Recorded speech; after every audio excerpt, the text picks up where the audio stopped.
من الشيطان الرجيم. بسم الله الرحمن الرحيم.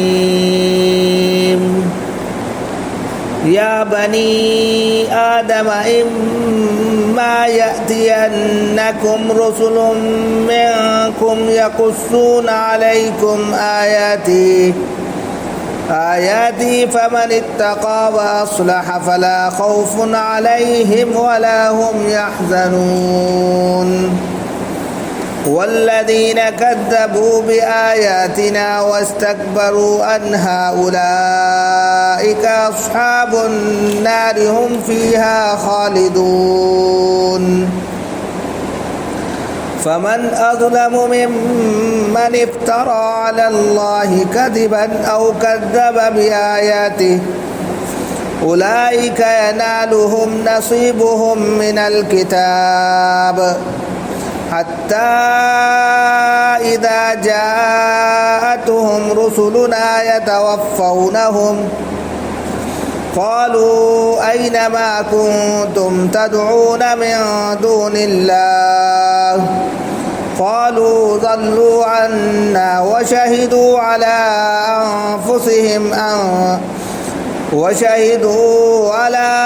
أنفسهم أنهم كانوا كافرين. صدق اللہ العظیم.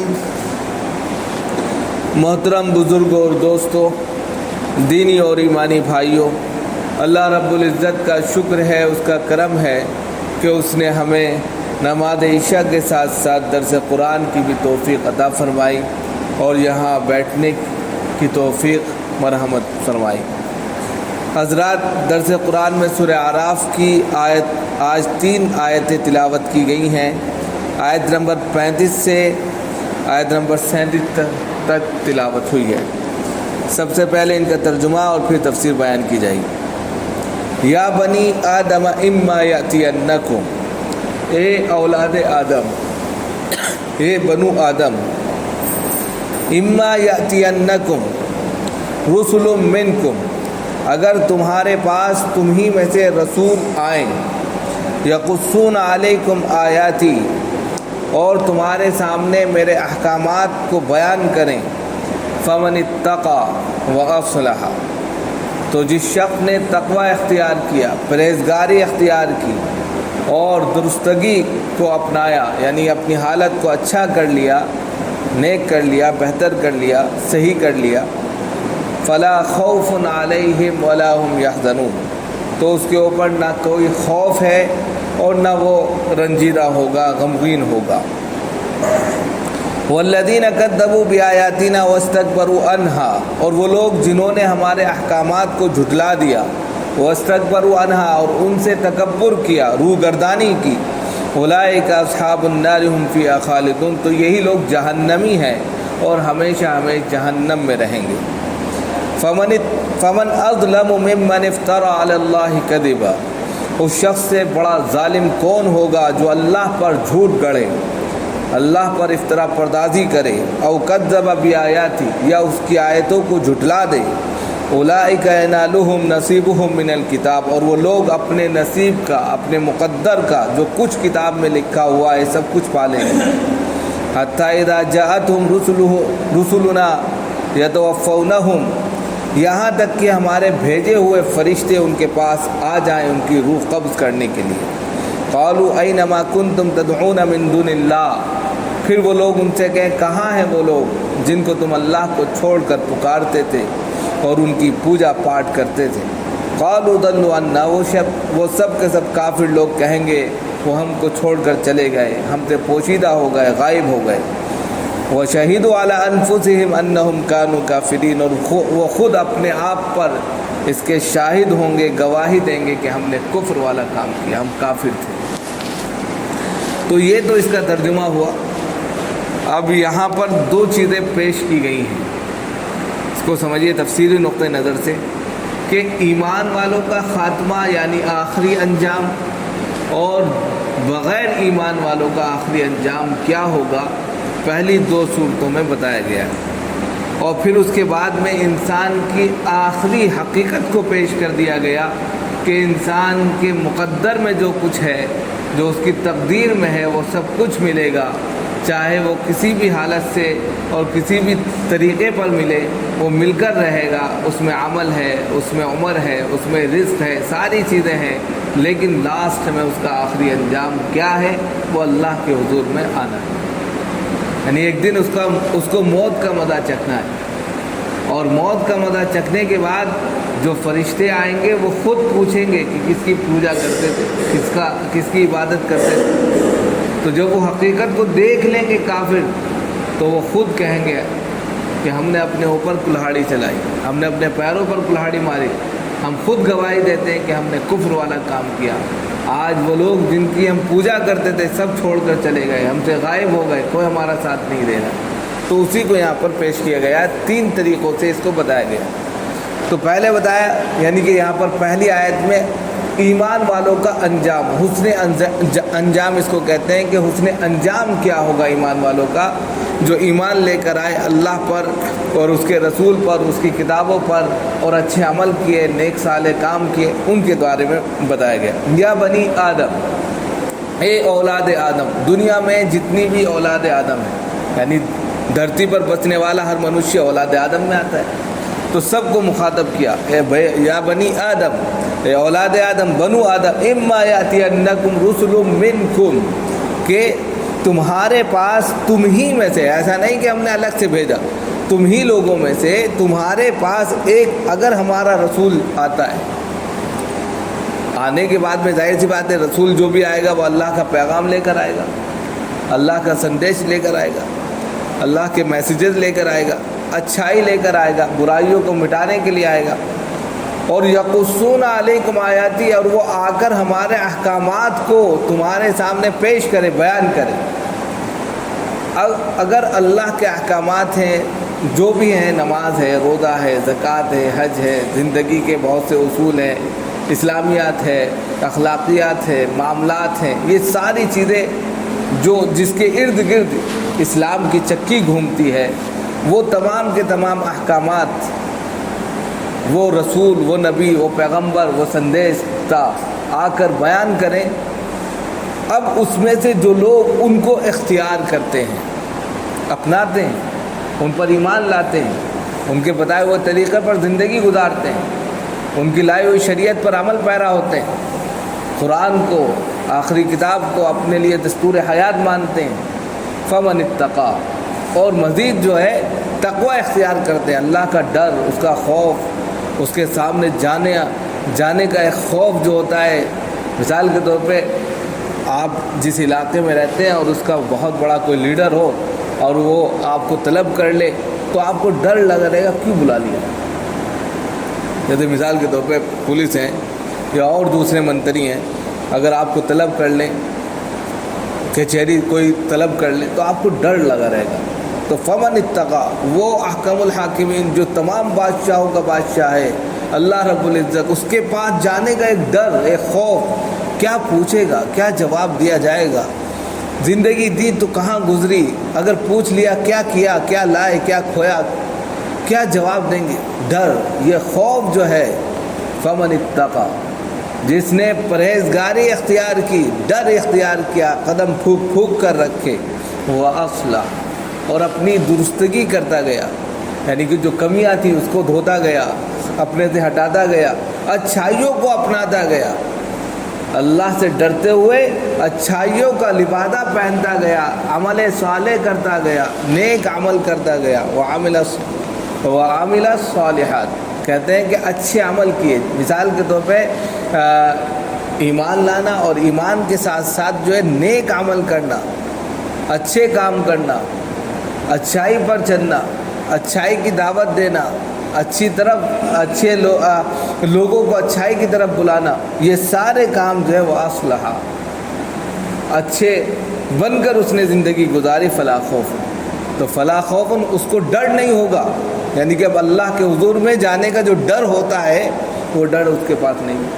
فلا خوف علیہم، ان کے اوپر کسی طرح کا کوئی خوف نہیں ہوگا، کسی طرح کے ان کے چہرے زرد نہیں پڑے ہوں گے، وہ خوشی میں جس طرح انسان جھومتا ہے، حشاش بشاش ہوتا ہے، چہرہ سرخ ہوتا ہے، اسی طرح وہ ہوں گے، کوئی ڈر نہیں ہوگا۔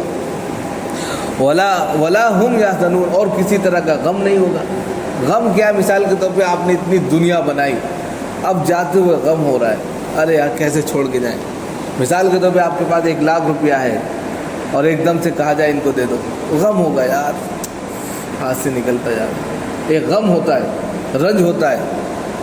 مثال کے طور پہ کوئی حادثہ پیش آ گیا، اللہ تعالیٰ سب کو بچائے، اچانک حادثہ پیش آ گیا اور ایک دم سے ہاسپٹل والوں نے کہا کہ بھائی 2 لاکھ روپے لگیں گے۔ آدمی دیتا تو ہے لیکن غم اس کو ہوتا ہے، یار 2 منٹ رک جاتا تو کام ہو جاتا، بچ جاتا، 2 لاکھ روپے چلے، غم رنج۔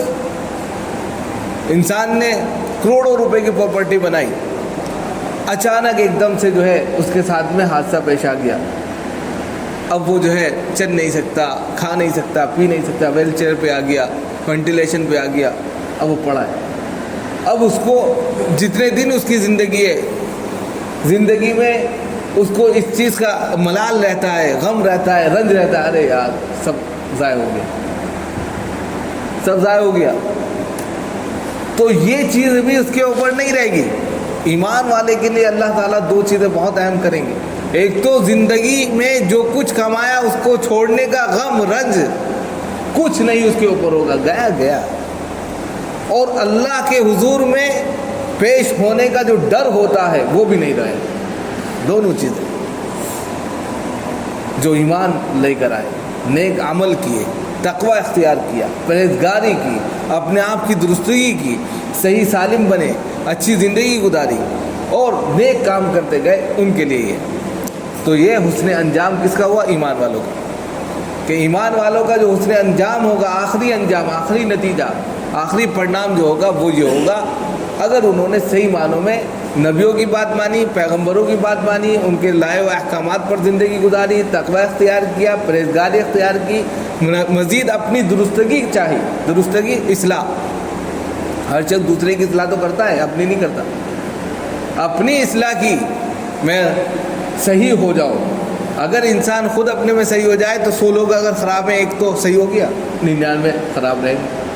ہر شخص اپنے آپ کو صحیح کر لے، سارے صحیح ہو جائیں گے۔ لیکن انسان کیا کرتا ہے؟ خود کو صحیح نہیں کرتا، دوسروں کو صحیح کرنے کی فکر کرتا ہے، اس لیے جو ہے ایک سے بڑھ کر ایک خرابی پیدا ہوتی چلی ہے، اور انسان اپنے کو بس صحیح سمجھتا ہے، دوسروں کو خراب سمجھتا ہے۔ تو اسی کو کہا کہ اپنی اصلاح کر لی، تو اس کے لیے سب سے بڑی چیز کیا ہے؟ یہ ڈر نہیں ہوگا، اور سب سے بڑی چیز جو ہے رنج نہیں ہوگا، غم نہیں ہوگا، جو چیز وہ چھوڑ رہا ہے۔ یہ مومنوں کے لیے بتایا۔ والذین کذبوا بآیاتنا واستکبروا عنہا، اور وہ لوگ جنہوں نے ہمارے احکامات کو جھٹلا دیا، یعنی کافر، اللہ کو نہیں مانا، رسول کو نہیں مانا، پیغمبر کو نہیں مانا، سندیشہ کو نہیں مانا، پیغمبر کو نہیں مانا، نبی کو نہیں مانا، ان کے لائی ہوئی شریعت کو نہیں مانا، آسمانی کتابوں کو نہیں مانا، اللہ کے احکامات کو نہیں مانا، اس کی تمام کی تمام کہہ سکتے ہیں کہ تعلیمات کو نہیں مانا۔ جب نہیں مانا، واستکبروا عنہا، اور مزید تکبر کیا۔ تکبر کا مطلب کیا ہے؟ کہ ان چیزوں سے وہ ایمان میں داخل ہو سکتا تھا، عاجزی اور انکساری کے ساتھ میں زندگی جی سکتا تھا، لیکن اپنے گھمنڈ میں، اپنے تکبر میں، اپنے غرور میں ان کا انکار کیا اور مزید روگردانی کی۔ ارے ہٹاؤ یار، کیا ہے یہ؟ ہم اپنے ذہن کی پیداوار سے جیتے ہیں، ہم اپنے گٹوں کی کمائی سے کھاتے ہیں، ہم دھرتی پر چلتے ہیں تو اپنے باپ داداؤں کا لیے ہوئے ہیں۔ یہ جو گھمنڈ تھا، یہ جو تکبر تھا، اس نے اللہ کی تمام شریعت کو ان کی نظر میں چھوٹا اور وہ نہ کر دیا۔ نتیجہ یہ ہوا، اپنے گھمنڈ کے نتیجے میں سب کا انکار کر بیٹھے، اور جب انکار کر بیٹھے تو ان کا آخری انجام کیا ہوگا وہ بتا دیا۔ اولئک اصحاب النار، یہ جہنمی لوگ ہیں، ان کا آخری انجام کار جو ہوگا وہ کیا ہے؟ جہنم والے ہیں۔ ہم فیہا خالدون، ہمیشہ اس میں رہیں گے۔ بالکل صاف 2 ٹوک لفظوں میں کہا، ایک تو جہنمی کہا اور ہمیشہ اسی میں رہیں گے، یہ بھی نہیں کہا کہ جہنم میں جائیں گے، ہمیشہ اسی میں رہیں گے، جہنمی ہیں۔ یعنی ان کے عمل، ان کا کردار، انہوں نے جس طریقے سے اپنے آپ میں تکبر کرتے ہوئے خدا کی تمام تعلیمات کو، خدا کے تمام پیغامات کو، لائی ہوئی شریعتوں کو آئی ہوئی شریعتوں کو، پیغمبروں کو، رسولوں کو، سندیش سب کو نگلیکٹ کیا، اللہ نے ان کو جہنم کو رسید کر دیا۔ ان کا آخری انجام گویا کہ جہنم ہے، ہمیشہ ہمیشہ اس میں رہنا ہے۔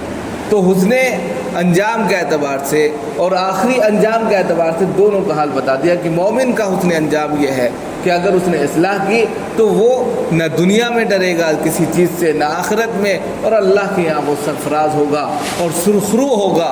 اور جو کافر ہے وہ دنیا کے اندر جس نے اللہ کے احکامات کا انکار کیا، تکبر کیا، غرور میں پڑا رہا، تو پھر وہ جو ہے جہنم میں جائے گا اور ہمیشہ میں اسی میں رہے گا۔ اور مزید یہاں پر بتایا جو تکبر کرتا ہے اس کا تکبر کتنا بڑھ سکتا ہے تو اس سے اندازہ لگا سکتے ہیں۔ فمن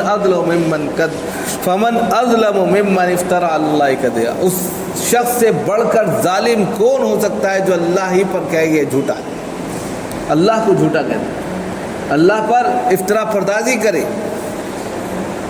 ممن افترى علی اللہ کذبا، اللہ کو جھوٹا گردان دے کہ اللہ ہے ہی نہیں، ہم مانتے ہی نہیں اللہ کو، ایشور ہے ہی نہیں، کوئی نہیں ہے، ہم ہیں، یعنی کہ اپنے آپ کو ہی سب سے بڑا بھگوان سمجھ لیں۔ جیسے بہت سے لوگ ہیں اپنے کو یہ سمجھتے ہیں کہ ہم بھگوان ہیں، ہم ایشور ہیں، اپنی پوجا بھی شروع کرا دیتے ہیں، بہت سی جگہ تو ایسی ہے، اپنے آپ کو پجوانا شروع کر دیتے ہیں اپنی طاقت کی بنیاد پر، اپنی قوت کی بنیاد پر، اپنے عہدے کی بنیاد پر، اپنے پیسے کی بنیاد پر، اپنی پراپرٹی کی بنیاد پر۔ یہ ساری چیزیں جو ہے انسان سے ایسے کام کرا دیتی ہیں۔ تو اس سے بڑھ کر ظالم کون ہوگا جو اللہ پر جھوٹا دعویٰ کر دے، اللہ پر افترا پردازی کرے۔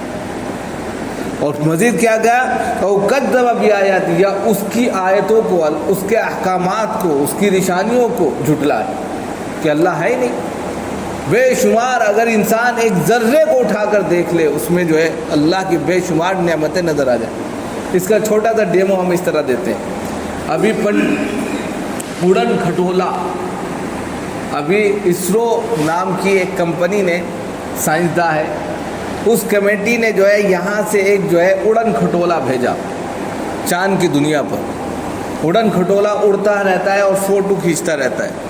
614 کروڑ روپیہ اس کے بنانے میں لگا۔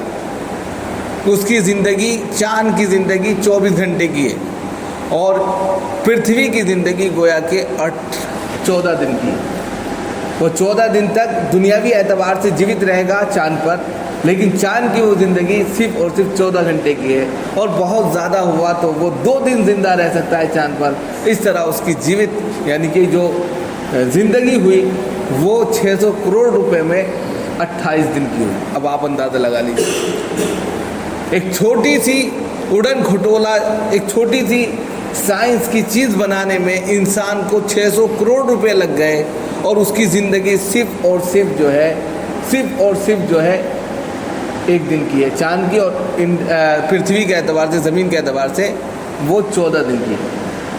اب انسان، آپ کو اللہ نے آنکھیں دی، سانس لینے کی قوت دی، شمتا دی، اندر کا نظام بنایا، کھاتے ہیں، پیتے ہیں، اس کا فضلہ، ساری چیزیں، انسان کتنا کچھ کرتا ہے، اللہ کی آیتوں کو کیسے جھٹلا سکتا ہے؟ انسان جو مشاہدے میں لے کر لاکھوں کروڑوں روپے خرچ کرنے کے بعد وہ پھر بھی کامیاب ہو، ناکامیاب ہو، تیسرے راؤنڈ میں جا کر کامیاب ہو رہا ہے، اس کے باوجود بھی دعویٰ نہیں کر سکتا ہے کہ وہ صحیح کام کرے گا یا نہیں کرے گا، پھر بھی اس کو 1 دن کی زندگی دی ہے۔ اللہ نے آپ کو کتنی بڑی زندگی دی ہے، 60 سال، 70 سال، 80 سال، 100 سال انسان جیوت رہتا ہے، تو اس کا اندازہ لگائیے، اس اعتبار سے، ان 14 دن کے اعتبار سے آپ ڈیوائڈ کر لیجئے کتنے کروڑوں روپے میں آپ کو بنایا گیا۔ پھر بھی انسان اللہ کو فراموش کر دے، پھر بھی اللہ کو جو ہے بھلا دے، اور مزید اس کے اوپر دعویٰ کر دے کہ اللہ ہے ہی نہیں۔ ارے اللہ نہیں ہے تو انسان کی ذہن کے اندر ڈالنے والی وہ عقل کس نے پیدا کی، جس نے تمام کی تمام جو ہے دنیا کو ایک مٹھی میں لا کر جمع کر دیا ہے؟ اس کا بنانے والا کون ہے؟ وہ خدا ہی تو ہے۔ اس دنیا کو بنانے والا کون ہے؟ اللہ ہی تو ہے۔ اب اللہ ہی کا وہ انکار کر رہا ہے، اس کی بے شمار نعمتوں کا انکار کر رہا ہے، اس کی آیتوں کا، اس کے احکامات کا، اس کی نشانیوں کا وہ انکار کر رہا ہے، جھوٹ گڑ رہا ہے۔ تو پھر کیا اولئک ینالہم نصیبہم من الکتاب، جو تقدیر میں رفعت الاقلام وجفت الصحف جو تقدیر لکھی گئی ہے، اس تقدیری کتاب کے اعتبار سے جو کچھ ان کے حصے کا، ان کے نصیب کا، ان کے مقدر کا ہے، وہ ان کو مل کر رہے گا۔ اب 3 چیزیں اس میں، عمل کتنا کرنا ہے، کتنا نہیں کرنا ہے، یعنی اللہ نے آپ کو توفیق دی، تو توفیق میں کیا ہے؟ بہت سے لوگ زندگی بھر سجدے میں پڑے رہتے ہیں، وہ بھی عمل ہے۔ بہت سے لوگ کبھی ایک سجدہ نہیں کرتے، ظلم اور زیادتی ان کا جو ہے شیوا ہوتی ہے۔ دونوں چیزیں، عمل۔ 2 نمبر پر عمر یعنی کہ ایج، کتنی ایج ہے؟ کوئی 1 دن جیتا ہے، کوئی 1 لمحہ جیتا ہے، کوئی 100 سال جی جاتا ہے، کوئی 200 سال جیتا ہے۔ یہ ساری چیزیں بھی اللہ نے لکھ دی ہیں ہر انسان کی۔ اور تیسرے نمبر پر جو ہے وہ ہے رزق، روزی، کتنی ملنی ہے کتنی نہیں ملنی، سب اللہ کے تو فعل مقدر سے کوئی انسان اس سے زیادہ لے ہی نہیں سکتا۔ پوری کائنات جمع ہو جائے اور وہ کہیں کہ اس کو ہم جو ہے کروڑ پتی بنا نہیں سکتے جب تک اللہ نہیں چاہے، اور کسی کو اللہ چاہے کہ اس کو دینا ہی دینا ہے، سب اس سے چھین نہ جائے، تب بھی وہ فقیر نہیں ہوتا۔ بالکل ہے دوٹو۔ تو 3 چیزیں یہاں پر بتا دی گئی ہیں جو مقدر میں اس کے لیے لکھ دی گئی ہے تقدیر، اس میں اس کا عمل جو بھی ہے، اس کی عمر جو بھی ہے، اس کا رزق یعنی کہ اس کی جو بھی اس کو روزینہ ملنا ہے، وہ سب کا سب جو ہے مل کر رہے گا۔ اور ملنے کے بعد کیا ہوگا؟ یعنی کہ ساری چیزیں مل گئیں، پھر بھی اللہ ہی کے حضور تو جانا ہے۔ سارا کچھ ملنے کے بعد تم انکار کر رہے ہو، اب سب کچھ پا لیا، گھمنڈ تکبر سب ختم ہو گیا۔ اولئک ینالہم نصیبہم من الکتاب حتی اذا جاءتہم رسلنا یتوفونہم، یہاں تک کہ پھر ہم اپنے بھیجے ہوئے رسولوں کو ان تک بھیج دیتے۔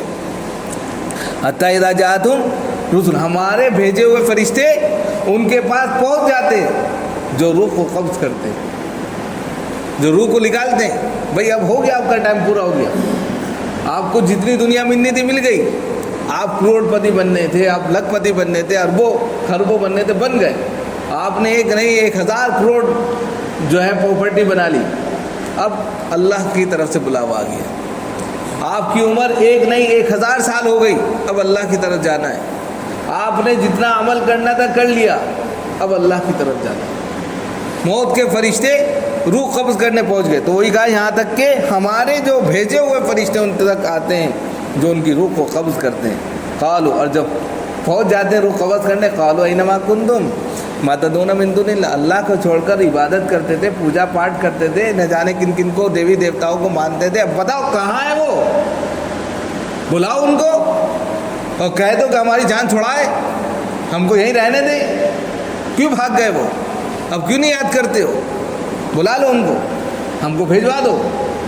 جس طریقے سے نہ جانے کتنے تم نے جو ہے بل یا نہ جانے کتنے ایسی چیزیں جو تمہارے خلاف تھی اپنے فیور میں کی تم نے، جب تمہارا وقت چل رہا تھا ہر چیز کو اپنے فیور میں کر لیا کرتے تھے۔ اب موت آ گئی ہے، اب موت کا فرشتہ تمہارے سامنے، اب بلاؤ تو کیا کہیں گے؟ قالوا ضلوا عنا، سب کے سب ہم سے بھاگ گئے، سب نے ہم کو اکیلا چھوڑ دیا، سب غائب ہو گئے۔ ہم ان کو ہزاروں لاکھوں سال تک پکارتے رہے، ہزاروں لاکھوں روپے کا چڑھاوا چڑھاتے رہے۔ قالوا ضلوا عنا، آج وہ ہم سے غائب ہیں، ہم کو دکھائی تک نہیں دے رہے وہ۔ ہم ان کے ماتھے پر ماتھا ٹیکتے رہے ان کے یہاں جا کر، لیکن آج وہ ہمارے پاس نہیں، ہم سے غائب ہو گئے۔ قالوا ضلوا عنا، اس دن ان کو عقل آئے گی، ارے یار کیا یار بیوقوفی میں زندگی گزار رہے تھے۔ قالوا ضلوا عنا، سب غائب ہو گئے۔ وہ کہیں گے، خود کہیں گے، اور آگے چل کر کیا کہیں گے؟ وہ شہیدوا علی انفسہم، ہم خود گواہی دیتے ہیں اپنی جانوں پر، انہم کانوا کافرین، کہ ہم نے کفر والا عمل کیا، ہم کافر ہیں، اللہ کا انکار کیا۔ وہ خود اس کی گواہی دیں گے، ہم کافر تھے، اللہ کا انکار کرتے تھے، دوسروں کو پوجتے تھے۔ لہذا آج جو ہے ہمیں افسوس ہو رہا ہے کہ جن کو ہم پوجا کرتے تھے اس نے بھی ہمارا ساتھ نہیں دیا، اور موت کا فرشتہ آ کر ہماری روح کو قبض کر رہا ہے، سوائے افسوس اور کچھ نہیں ہے۔ تو یہاں پر بالکل صاف 2 لفظوں میں یہ بات کہہ دی گئی ہے کہ انسان کو اچھے عمل کرنا چاہیے، برے عمل سے بچنا چاہیے، اس لیے کہ برے عمل کا جو نتیجہ ہوتا ہے وہ برا انجام ہی ہوتا ہے، برا خاتمہ ہوتا ہے۔ اور نتیجہ یہ ہے کہ پھر جہنم میں اس کو جانا پڑے گا، اور پھر اللہ تمام چیزوں کو دودھ اور پانی کی طرح صاف کر دیں گے۔ اللہ تعالی ہم سب کو عمل کی توفیق عطا فرمائے۔